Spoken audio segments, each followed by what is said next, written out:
the afternoon of Monday, November 25th, the Supreme Electoral Tribunal of Honduras was projecting the ruling National Party candidate Juan Orlando Hernández as the winner of Sunday's presidential elections, with more than half of the votes counted.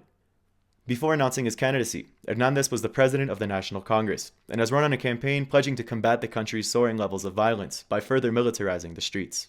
Hoy el pueblo hondureño escogió la paz en lugar de la violencia política. Escogió la verdad contra la mentira, la eficiencia contra la desidia, la hermandad contra la desunión. Eso fue lo que escogió el pueblo hondureño. Al igual que hace 4 años, el pueblo hondureño nos vuelve a decir que es amante de la democracia, aunque no es perfecta, sobre todo en nuestro sistema político.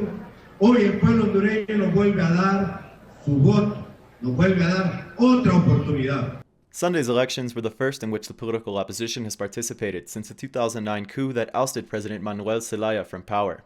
His wife, Xiomara Castro, was the candidate for the left-leaning Libre Party, which sprung from the National Popular Resistance Front movement formed shortly after the 2009 coup.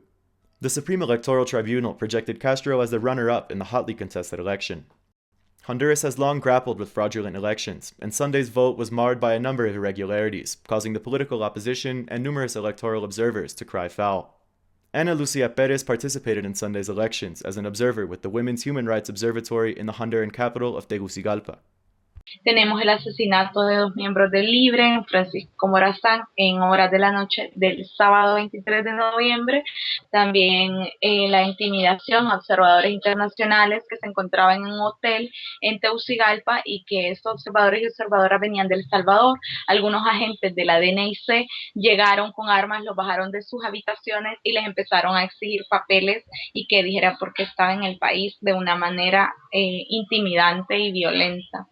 También hemos tenido la denuncia de algún chantaje sobre los votos, donde en los centros de acopio o de información electoral, el Partido Nacional ha estado entregando una tarjeta de descuentos y que era entregada a la gente a cambio de dar el voto hacia el partido. According to Lisa Kubisque, the United States ambassador in Honduras, Sunday's elections ran smoothly. Los centros que yo he visitado, todo han sido bastante tranquilos, ¿no? O sea, exitoso con la gente llegando en buena medida, con los afiches, toda la información que necesitan poner en las paredes está ahí y que no ha habido mayor incidente. Entonces, en ese sentido, está bien.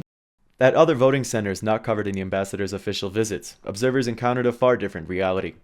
También hemos visto algunas irregularidades en las mesas donde faltaban los listados de los votantes, donde algunos votantes aparecían muertos a pesar que estaban vivos.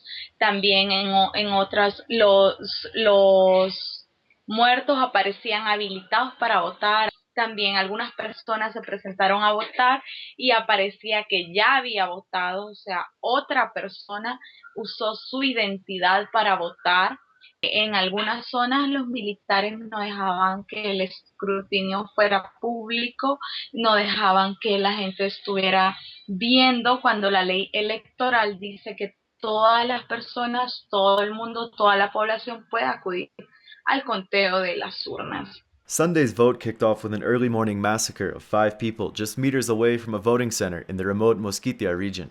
There were numerous reports of heavily armed soldiers militarizing opposition radio and television transmission antennas. The ski-masked military police had also reportedly attempted to forcefully enter a local campaign office of the Libre Party in Tegucigalpa, less than 36 hours before elections.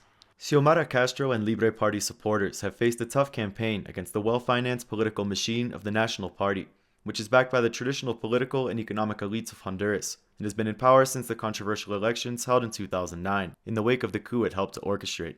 Libre Party candidates and activists have borne the brunt of political threats and assassinations in the electoral season, with at least 20 party and family members assassinated since May of 2012.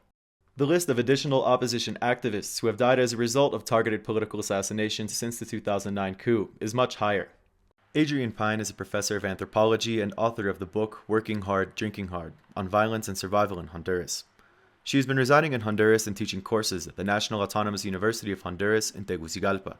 In the months leading up to the election, we have seen an intensification of scare tactics and public presence of military forces, including the new installation of the military police, which is a creation of the National Party candidate, Juan Orlando Hernandez. His whole campaign has been run on increasing the militarization of the country. He's talked about placing a soldier on every corner to deal with the security situation. Basically, what the military police and the military have really been focusing on, instead of stopping crime, has been criminalizing protests, criminalizing resistance, and criminalizing the Libre Party. So they've been going after activists, they've been raiding their homes, they've been leveling criminal charges against the activists, indigenous leaders. This includes the judiciary and police as well, of course, and the criminalization, and creating an atmosphere of terror leading up to the elections. Opposition activist Edwin Espinal's home was raided and ransacked by the military police a month before the election. He has since gone into hiding after receiving a number of death threats against himself and his family. Para nosotros representa una amenaza muy grande,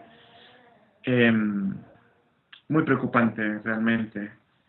Sabemos de que ellos con todo el poder que tienen y que van a tener después de este proceso electoral, viene una avalancha de represión contra nosotros, los movimientos sociales. On Monday, the Libre Party announced that it would not accept the results of the election and has declared Xiomara Castro the true winner of the elections that they have characterized as fraudulent. Opposition demonstrators planned protests for Monday evening.